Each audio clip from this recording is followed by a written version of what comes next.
हामी यो बजेट नियमावली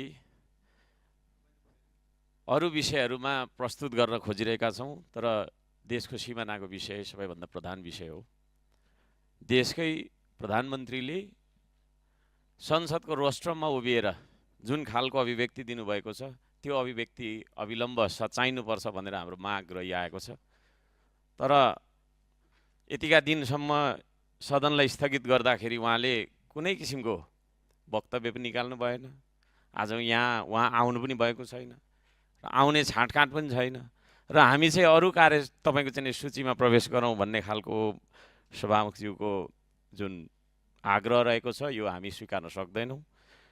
उहाँले यो सिमानाको बारेमा हाम्रो देशले छिमेकी मुलुकलाई कहाँनिर चाहिँ के अरे सिमाना अतिक्रमण गरेर छौँ हामीले भन्ने बारेमा चाहिँ उहाँले यहाँ पुष्टि गरिदिनुपर्छ, कि त होइन भने नेपाली जनतालाई सम्बोधन गरेर उहाँले त्यो आफ्नो भनाइलाई सच्याउनुपर्छ, त्यसलाई माफी माग्नुपर्छ भन्ने त्यो तपाईँको शब्द पनि प्रयोग नगरौँ, उहाँले आफ्नो भनाइ सच्याउनुपर्छ।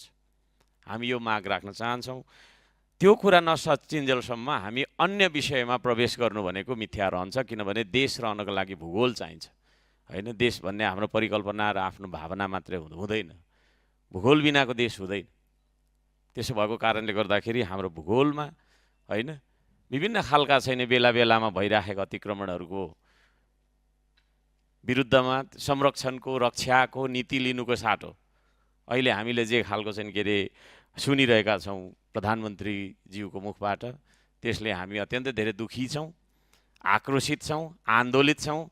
अहिले सडकभरि आन्दोलन भइराखेका छन्। त्यसो भएको कारणले गर्दाखेरि यो देशको शान्ति सुरक्षाको लागि पनि उहाँले आएर आफ्नो वचन सच्याउनुपर्छ।